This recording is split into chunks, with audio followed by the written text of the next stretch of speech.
बिस्मिल्लाहिर्रहमानिर्रहीम, अस्सलामु अलैकुम। सच न्यूज़ पर आप देख रहे हैं प्रोग्राम न्यूज़ आर और मैं हूं आपके साथ काशिफ रजा। प्रोग्राम में सबसे पहले शामिल कर लेते हैं टॉप स्टोरीज। 10 का इलेक्शन, तहरीक इंसाफ की अपील मुस्तरद, हल्के में दोबारा पोलिंग का हुक्म बरकरार। ब्रॉडशीट कमीशन की रिपोर्ट पब्लिक, ब्यूरोक्रेसी के अदम ताउन की कलई खुल गई। भारत के साथ ताल्लुकात की बहाली, पीटीआई हुकूमत तनकीद की जद में, भारत से चीनी के पास मंगाने का फैसला मुअख्खर। ऑलरेडी जी टॉप स्टोरीज आप जान चुके हैं और ये हफ्ता काफ़ी अहम रहा है। एक तो सबसे अहम फैसला आज आ गया सुप्रीम कोर्ट की जानिब से, जो पाकिस्तान तहरीक इंसाफ ने दरख्वास्त दी थी उसको मुस्तरद कर दिया गया है। सुप्रीम कोर्ट का फैसला सामने आ गया और इलेक्शन कमीशन का जो फैसला है उसको बरकरार रखा गया है कि 10 का 75 में इलेक्शन होंगे। उसके बाद अब अपोजिशन एक बार फिर से ठाटे मारी है। मरीम नवाज ने ट्वीट भी किया कि जो तमाम तर धांधली हुई थी, जो अमला गायब हुआ था, 2 लोग भी जहां भाग हुए थे, उसका भी बदला मिलना चाहिए। एक तो हम इस पर बात करेंगे और दूसरी तरफ जो काबीना की तरफ से जो फैसला किया गया कि ब्रॉडशीट कमीशन की जो रिपोर्ट है उसको पब्लिक कर दिया जाए। ब्रॉडशीट कमीशन की जो रिपोर्ट पब्लिक हुई उसके बाद सामने आया कि नैब के अलावा किसी भी हुकूमती इदारे ने ताउन नहीं किया है। फवाद चौधरी ने प्रेस कॉन्फ्रेंस की और प्रेस कॉन्फ्रेंस के दौरान उन्होंने कहा कि पाकिस्तान पीपल्स पार्टी के आसिफ अली जरदारी और दीगर क़यादत के खिलाफ बाकायदा तौर पर कार्रवाई का आगाज होगा। इससे पहले नैब के पास स्विस जो अकाउंट्स हैं उनकी तफसीलात मौजूद नहीं थी। अब नैब के पास तमाम तर स्विस अकाउंट्स की तफसीलात मौजूद हैं और एक बार फिर से जो है कार्रवाई का आगाज किया जाएगा। इसके अलावा 5 और शख्सियात हैं जिनके खिलाफ बाकायदा तौर पर क्रिमिनल कार्रवाई की जाएगी। इस पर हम बात करेंगे कि क्या पाकिस्तान पीपल्स पार्टी के गिर्द एक बार फिर से घेरा तंग होने जा रहा है। पाकिस्तान पीपल्स पार्टी में खासतौर पर आसिफ अली जरदारी एक बार फिर से मुकदमात की जद में आ जाएंगे जब ये तमाम तर सूरत-ए-हाल निकलेगी। और उसके बाद साथ ही साथ सबसे अहम बात यह है कि ब्रॉडशीट कमीशन रिपोर्ट जो पब्लिक की गई है उसके बाद निकला क्या है, क्या सामने आया है, किसके खिलाफ कार्रवाई होगी, किसके गले की हड्डी बनेगी ये रिपोर्ट, और इसके अलावा साथ ही साथ कितनी मुश्किलात बढ़ जाएंगी खासतौर पर जिन लोगों के नाम इस रिपोर्ट में दिए गए हैं। और खासतौर पर जस्टिस रिटायर्ड अजमत शेख की जानिब से जो अहम सबसे चीज कही गई वो ये कि मारगला के दामन में रिपोर्ट लिखते वक्त गीदड़ों की मौजूदगी होती थी लेकिन गीदड़ भपकियां उन्हें काम करने से रोक नहीं सकी। अब ये उनका इशारा किस तरफ था, ये सबसे बड़ा अहम सवाल है। इस पर बात करेंगे और साथ ही साथ ऑपोजिशन के हवाले से भी बात करेंगे कि पीडीएम का क्या मुस्तकबिल हो सकता है। अंदरूनी तौर पर जो इख्तलाफात हैं वो बढ़ते जा रहे हैं। मौलाना फजलुर रहमान नून लीग पाकिस्तान पीपल्स पार्टी से नाराज हैं और काबीना में क्या मजीद अखाड़ पिछाड़ हो सकते हैं। सारी सूरत पर बात करेंगे एक ब्रेक के बाद। देखते रहिए न्यूज़ आर।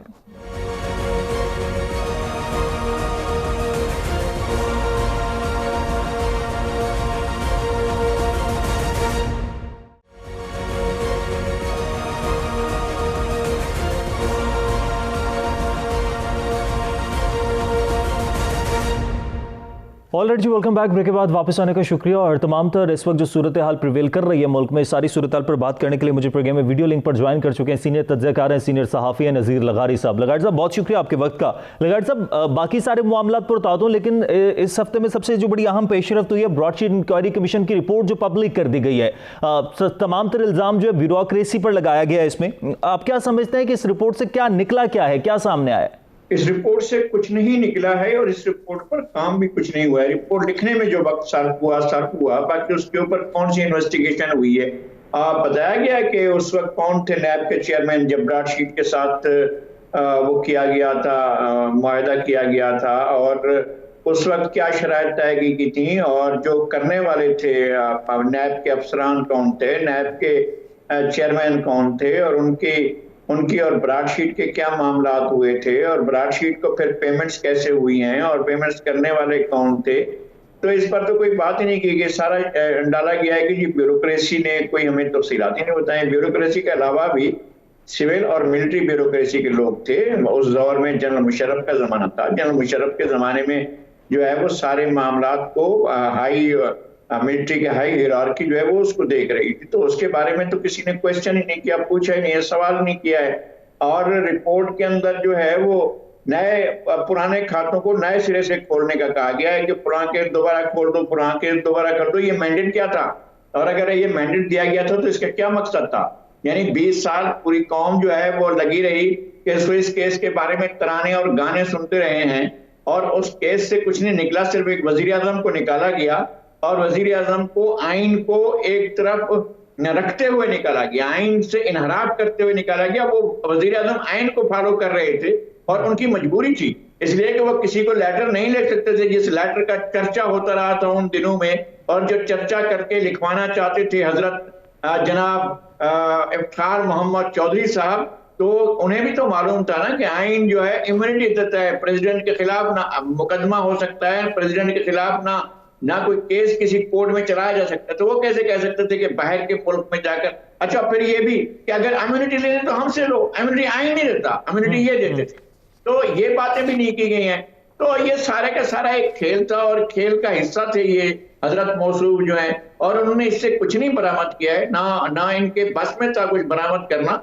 बस इन्होंने वो जो 1-1.5 महीना लगाया है उसके बारे में, उसको लिखने के बारे में, हाँ वो उन्होंने वक्त लिया और बड़े मजे से लिखे, और उन्होंने गीदड़ों की जो है वो आवाजें भी सुनी और गीदड़ भपकियां भी तो सुनी। ये किसकी तरफ इशारा था उनका जो वो बात कर रहे थे जी, गीदड़ों ने ब्रॉडशीट कमीशन के सरबराह को काम करने से रोका है और गीदड़ भपकियों से डरे नहीं, ये किसकी तरफ इशारा किया उन्होंने? मुझे मुझे जाहिर है उन्होंने अफसानवी बात की है ना, सरकारी खर्च पर एक अफसाना लिखा है उन्होंने, और उस सरकारी खर्च पर लिखे गए अफसाने की उन्होंने जो भी पेमेंट उनको मिली होगी वो मिली होगी, लेकिन ये कि एक अफसाना लिखा गया और ये पूरे का पूरा एक फिक्शन के तौर पर पढ़ा जाएगा तारीख में। उनकी इस रिपोर्ट को, जो इस कमीशन की, यक रुकनी कमीशन की रिपोर्ट, हजरत शेख अजमत सईद की ये रिपोर्ट जो है एक फिक्शन के तौर पर पढ़ी जाएगी, उसमें कुछ भी नहीं।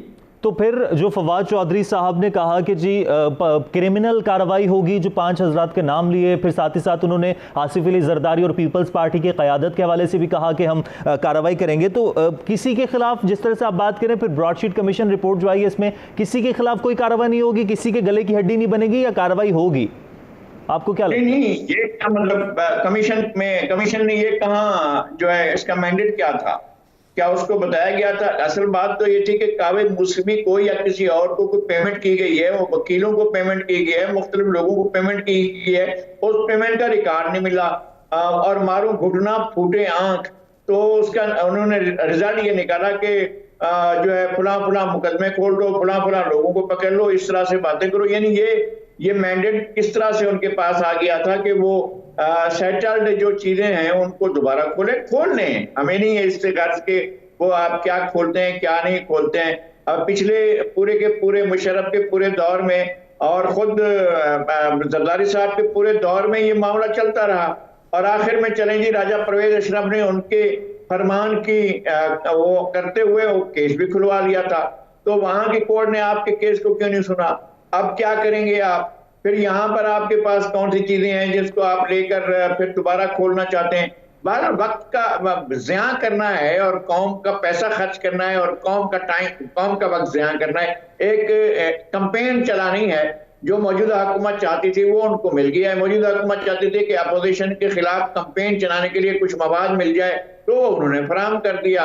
अगर वो फराहम न भी करते तो उनको किसने रोक रखा था कि आप अपोजिशन के खिलाफ चले हुए केसेस न चलाएं या दोबारा उनको ट्रायल न करें, रीट्रायल भी करें? वो ये साहब के जो इस वक्त चेयरमैन साहब हैं वो जो चाहें कर सकते हैं, वो रफीके कार हैं वजीर आजम के, उनके साथ मिलकर जिस तरह का भी खेल खेलना चाहें खेल सकते हैं।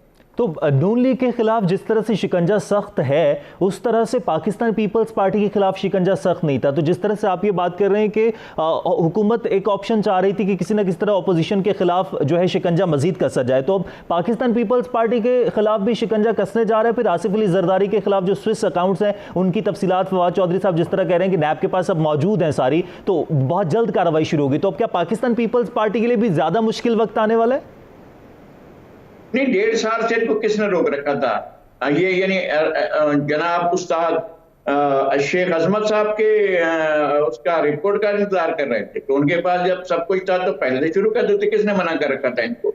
और दूसरी बात यह है कि अपोजिशन की जो भी जमात हो, जो भी वोकल हो, जो भी बात कर रही हो, जो लोगों की बात कर रही हो और इनकी नाअहली की बात कर रही हो, इनकी नॉन डिलीवरेंस की बात कर रही हो, इनके कुछ ना कर सकने के मामलात पर बात हो रही हो, एक दिन फैसला करते हैं कि इंडिया से तिजारत, दूसरे दिन कहते हैं नहीं भाई नहीं, हम इंडिया से कहाँ तिजारत कर रहे हैं, और उसको वापस ले लेते हैं। यानी जिस हुकूमत के एक इकदाम के बाद आगे एक यू टर्न खड़ा हो, एक कदम उठाना, यू टर्न करना, नोटिस लेना महंगाई का, फिर महंगाई बढ़ा देना, नोटिस लेना कि चीनी की कीमतें बढ़ गई हैं और चीनी की कीमतों को और ज्यादा बढ़ा देना। अब तो उनके दुगने से भी बढ़ गई हैं जो उन्होंने मुकर्रर कर रखा था। और इसी तरह से आटे की जो है वो उसका नोटिस लेना कि आटा शार्ट क्यों है, फिर आटे को और ज्यादा जो है गुम कर देना और आटे के लिए लाइनें लगवाना लोगों से। और ये सारा का सारा काम जो भी इक़दाम करेंगे वो फिर आगे जाकर उसका यू टर्न देंगे और इसी पर हुकूमत चलाएंगे। अगली मुद्दत भी उनके पास जो होगी, बाकी जो रह गई है उनके इक़्तिदार की मुद्दत, तो उसमें जब तक ये रहते इसी तरह करते रहेंगे। तो लगारी साहब, और दूसरी तरफ ये जो NA-75 डस्का के इलेक्शन के हवाले से इलेक्शन कमीशन को फैसला बरकरार रखते हुए PTI की दरखास्त मुस्तरद हो गई है। इससे पहले जब हफीज शेख बदले थे तो PDM ये बात कर रही थी, ऑपोजिशन ये बात कर रही थी, पाकिस्तान पीपल्स पार्टी भी और नून लीग भी, खासतौर पर बिलावल भुट्टो जरदारी ने यह बात की थी कि जी हफीज शेख को हटाया है और हमाद अजहर को लेकर आए, तो ये PDM की ऑपोजिशन की एक तरह से कामयाबी है। अब जब इलेक्शन जो दरखास्त दी गई थी PTI की जानिब से, इलेक्शन कमीशन का फैसला बरकरार रखा गया और PTI की दरखास्त को मुस्तरद किया गया है, इस सारी सूरत हाल में फिर ये सिचुएशन क्या प्रिवेल करती है? नहीं, जाहिर है वो इसी तरह जाना था, इसलिए कि जो इलेक्शन कमीशन ने फैसला किया था उसके सामने फैक्ट्स थे और कुछ फैक्ट्स वही थे जो सुप्रीम कोर्ट के सामने थे।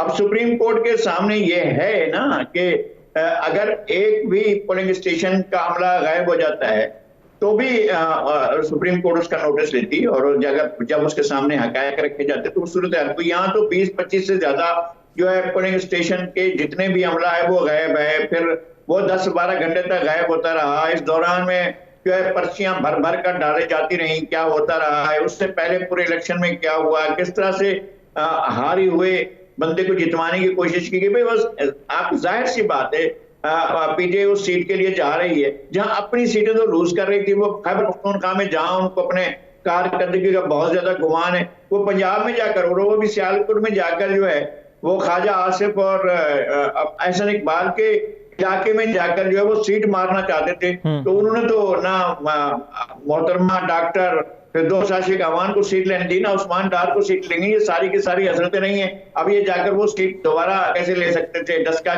डस्का की सीट जाहिर है PMLN की थी और इस वजह से ये नहीं है कि सुप्रीम कोर्ट ने इस वजह से वापस इलेक्शन कराने का, क्योंकि इलेक्शन के अंदर घपले बहुत हो गए थे। जो उस दिन का इलेक्शन था, कई आदमी को बात हुई, बदअमनी रही है। अब ये इस बात को यकीनी बनाना होगा कि जब दोबारा इलेक्शन हो तो बदअमनी ना हो और कोई शिकायत ऐसी ना हो जो धांधली ना हो, ये सारा कुछ देखना होगा। इसलिए कि इंतजामिया तो अपनी हुकूमत के कंट्रोल में, वो किस तरह से इलेक्शन कमीशन को काम करने देता है ये तो आगे चलकर देखते हैं ना। तो लगारी साहब, बैक वक्त बहुत सारे मामला चल रहे हैं, नैब तरमीम की बात कर लें, इंतखाबी इस्लाहात की बात कर लें, ये अब दोबारा से इलेक्शन होंगे, इसके साथ ब्रॉडशीट का मामला और दीगर तमाम तर मामला। क्या हुकूमत और अपोजिशन कौमी मामला पर एक साथ बैठ सकेंगे? आपको क्या लगता है? नहीं, वो वजीर आजम को और उनकी टीम को मंजूर नहीं है। उनके परदेसी जो मुशीर है ना, यानी बेवतन मुशीर जो हैं, जिन्होंने पाकिस्तान को तर्क किया और किसी और मुल्क की जाकर शहरियत ली और फिर यहाँ पर आकर हुकूमत कर रहे हैं हमारे ऊपर। हमारे पास तो वैसे भी लाट साहब जो हैं वो बरतानिया से आया करते थे, अब भी इसी तरह से हैं। तो ये जो है इनका इंटेंशन नहीं है, ये डिलीवर करने का भी इंटेंशन नहीं है, लोगों के लिए कुछ करने का भी इंटेंशन नहीं है। तो अगर नीयत होती है तो काम होता है, इनकी तो नीयत ही नहीं है। और PDM के मामला मजीद बिगड़ने लगे हैं। क्या PDM के अंदरूनी इख्तलाफात खत्म हो पाएंगे? PDM अंदरूनी इख्तलाफात से बाहर निकल पाएगी? और फजलुर रहमान पाकिस्तान पीपल्स पार्टी और नून लीग से नाराज लग रहे हैं कुछ? देखिए, मौलाना फजलुर रहमान एम्बिशियस होकर चले थे पहले दिन से, जब इलेक्शन के नतायज है। ये बात दुरुस्त है कि जनाब इलेक्शन के नतायज में घपले हुए और वो फॉर्म गायब हो गए थे जो नतायज के थे, वो पोलिंग स्टेशन से लोगों को निकाला गया, सारी चीजें। उसके बावजूद अपोजिशन की दोनों बड़ी पार्टियों ने अपने रिजर्वेशन के साथ पार्लियामेंट में रहने का फैसला किया। और मौलाना पहले दिन से कह रहे थे कि दोनों पार्टियां जो निकल आए और इलेक्शन पार्लियामेंट में जाए ही ना, यानी एक ऐसी हालत में जब हुकूमत अक्सरियत में नहीं थी। हुकूमत अब भी जो है वो बहुत कमजोर सहारों पर खड़ी हुई है, बहुत कमजोर सी बैसाखियों पर खड़ी हुई है। और अगर ये बैसाखियां हटती हैं तो हुकूमत धड़ाम से गिर पड़ेगी। लेकिन मौलाना जो है वो नहीं आमादा थे असम्बली में, क्योंकि उनकी अपनी सीट भी नहीं है, उनके साहबजादे हैं मेंबर कौमी असम्बली। लेकिन फिर ये कि जब इत्तेहाद बना है तो इत्तेहाद को लेकर चलना चाहिए था। और फिर असल बात ये है, ये बड़ा सवाल है, मुझे इस बात की समझ में नहीं आई है कि जो लॉन्ग मार्च होने वाला था 26 मार्च को, उसको यानी मुलतवी करने या उसको मंसूख करने की तुक क्या थी? यानी ये जो ऐन मौके पर वो किया गया, नथिल किया गया है, इस्तीफों की शर्त, वो ये इस्तीफों की शर्त कहां से आ गई थी? भाई आपने फैसला किया था कि वापस जाते हैं, हम पोलिंग में हिस्सा लेते हैं, हम बाई इलेक्शन में हिस्सा लेते हैं, बाई इलेक्शन में हिस्सा लिया और ऑलमोस्ट सारी सीटों पर कामयाबी हासिल की। अब आपका एक नया पोस्टर आया है कि जनाब अपोजिशन का अवाम के अंदर वकार बुलंद हो रहा है, उनकी इज्जत बुलंद हो रही है, लोग जो है उनको वोट दे रहे हैं और ऐसी सीटों से भी वोट दे रहे हैं जहां पर हुकूमत कामयाब हुई थी, वहां से भी नौशेरा की सीट वो ले लेते हैं और उसके बाद जो है वो जाते हैं सेनेट में बल्कि अरेंजमेंट कर लेते हैं कि चलें ठीक है जी, अब पंजाब में जो है हम एक वो कर लेते हैं, सारे के सारे आना पोस्ट ले आते हैं, उसमें हुकूमत भी शामिल हुई, नून लीग भी शामिल हुई, काब लीग भी शामिल हुई, एक सेनेटर काब लीग के है, 5 हुकूमत के और नून लीग के है। जब यहां तक अब आ चुके थे तो भाई ये इस्तीफों की शर्त क्यों लगाई आपने? और इस्तीफों की शर्त लगाने के बाद तो जाहिर है पीपल्स पार्टी ने कहा था कि हम पार्लियामेंट से बाहर जाने को तैयार नहीं है और ऑप्शन आखिरी ऑप्शन है। जब आपको फाइनली कोई वो कहते हैं ना जंग की जुबान में कि बम फाड़ना है, तो वो उस वक्त आपको जाकर करेगी। हुकूमत इस वक्त जो है वो क्या इस पोजीशन में ठीक है, अगर आप इस पे दे दें तो हुकूमत धड़ाम से गिर पड़े। अगर ऐसा नहीं था तो मेरे ख्याल में आपको उस ऑप्शन की तरफ नहीं जाना चाहिए था, लॉन्ग मार्च। अगर लॉन्ग मार्च हो जाता तो पाकिस्तान की पॉलिटिकल केमिस्ट्री चेंज हो जाती। अब तक इस बात पर बात हो रही होती है कि जनाब आप क्या करें, अब इलेक्शन अब जो है वो लॉन्ग मार्च हो चुका है, धरना हो चुका है, तो अब क्या करें, हुकूमत के लिए सवाल होता, अपोजिशन के सवाल ना होता। अब तो अपोजिशन टमक टोइयां मार रही है, वो इधर देख रही है, उधर देख रही है, वो लंदन की राह देख रही है, लंदन से वापसी की राह देख रही है, कोई कहीं जाने को चाह रहा है कि कहीं को। अपोजिशन का वो तहर्रुक, वो सरगर्मी, वो एक्टिवनेस, वो सारा कुछ खत्म होकर रह गया है। और अपोजिशन का अगर ये ख्याल है कि जनाब मकबूलियत की उसी बुलंदी पर खड़े हैं जो हमने बुलंदी हासिल की थी बाई इलेक्शन के दौरान, तो मेरे ख्याल में अब बहुत सूरत हाल नहीं। ठीक है, बहुत शुक्रिया। नज़ीर लगारी साहब हमारे साथ मौजूद थे, सीनियर तज्ज़ियाकार हैं, सीनियर सहाफ़ी हैं। अपोजिशन अगर लॉन्ग मार्च मनसूख करने का फैसला ना करती तो शायद पाकिस्तान में सियासी तारीख बदल सकती थी, और दूसरी तरफ हुकूमत बैसाखियों पर खड़ी है और ब्रॉडशीट का जो मामला है उसमें कुछ नहीं निकल पाया है और हुकूमत सिर्फ कोशिश कर रही है कि किसी तरह से अपोजिशन को मज़ीद टफ टाइम दिया जा सके और सिर्फ बहाने तलाश कर रही है कि तमाम तर तवज्जो मुख्तलिफ तरफ मरकूज़ हो जाए,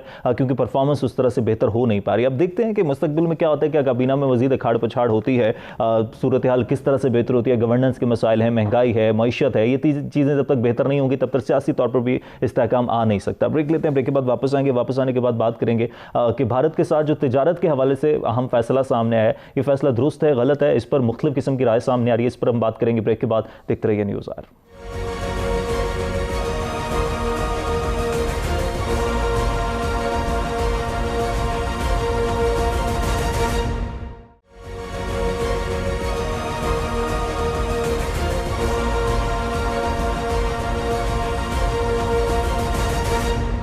alright ji, welcome back. Break के बाद वापस आने का शुक्रिया। और पाकिस्तान के भारत के साथ तमाम तर मुआशी और सिफारती ताल्लुकात मुनक़ता हैं, ख़ासतौर पर तब से जब से मकबूजा कश्मीर की ख़ुसूसी हैसियत का भारत की जानिब से खात्मा किया गया था, आर्टिकल 370 का खात्मा किया गया था।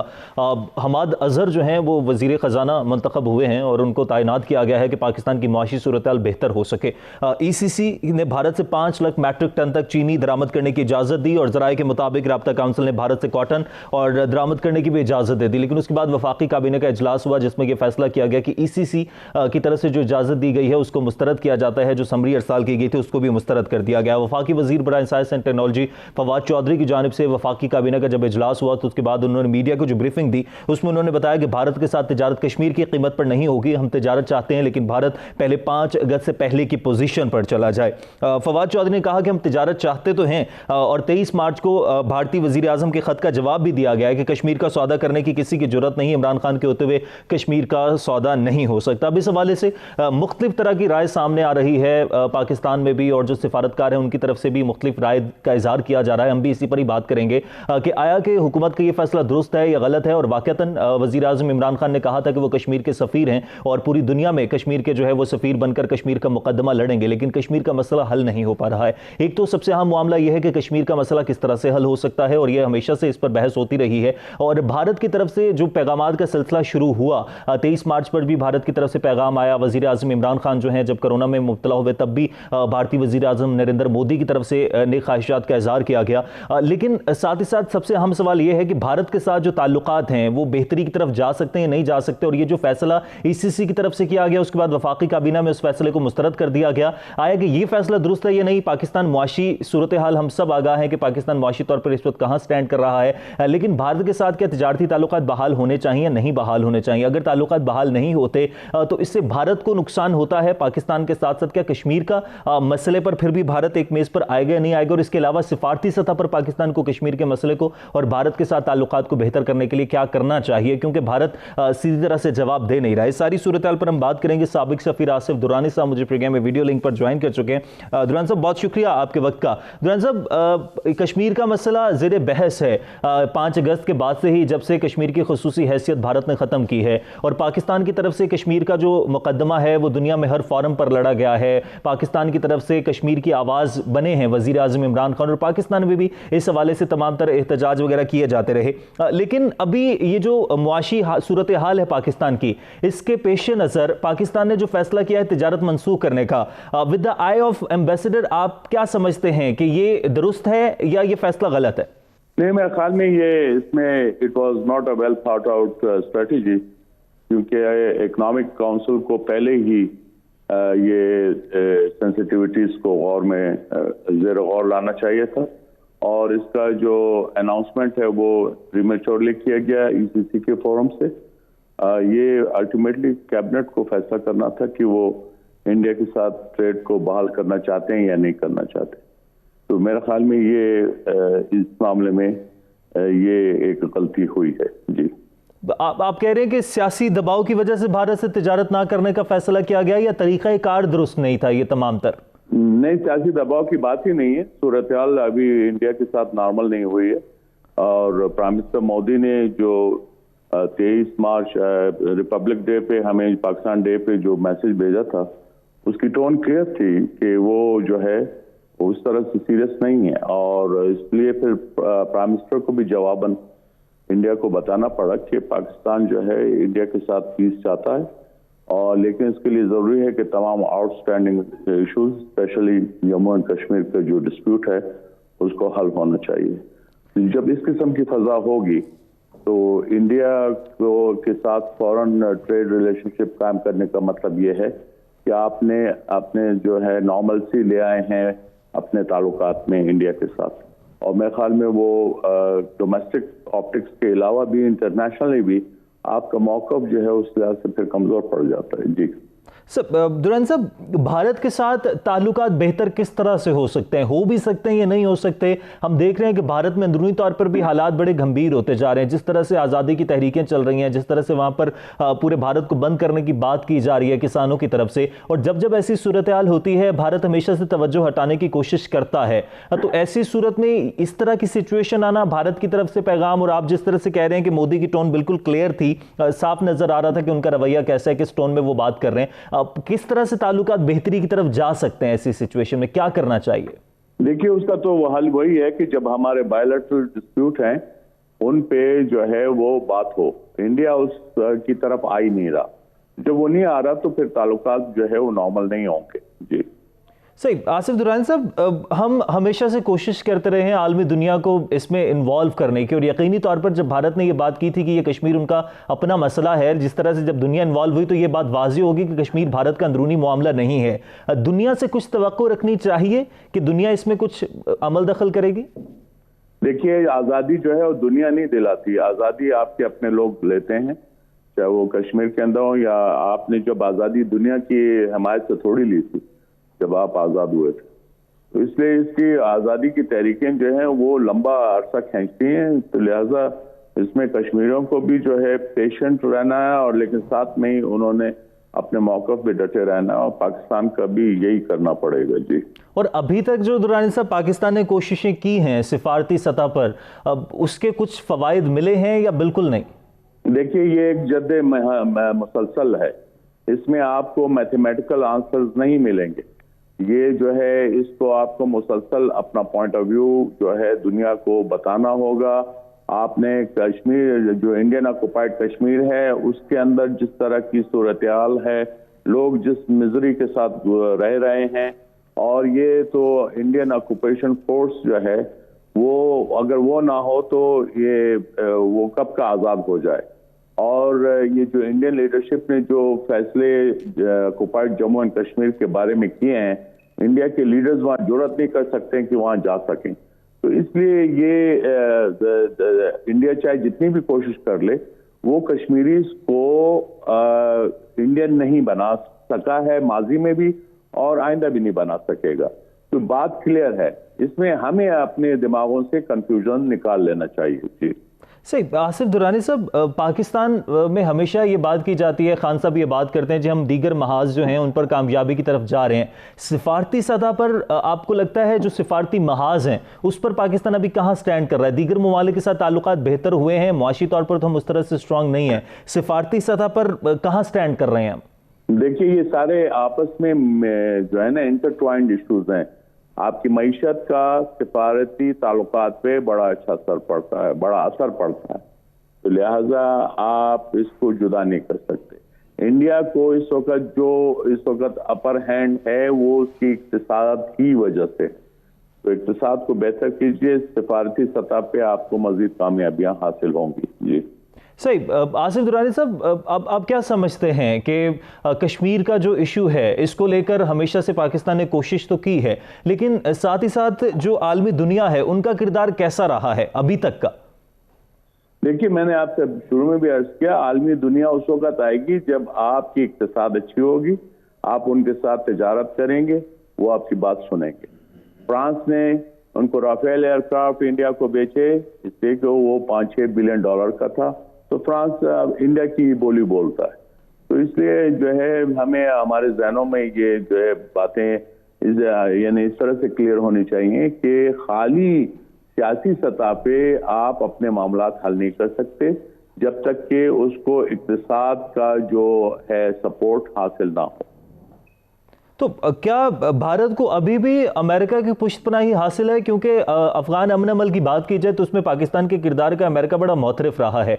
तो क्या पाकिस्तान अमेरिका के साथ इस मामले पर बात करके क्या भारत को इस मामले पर नहीं ला सकता कि वो कश्मीर के मसले पर पाकिस्तान के साथ बात करे?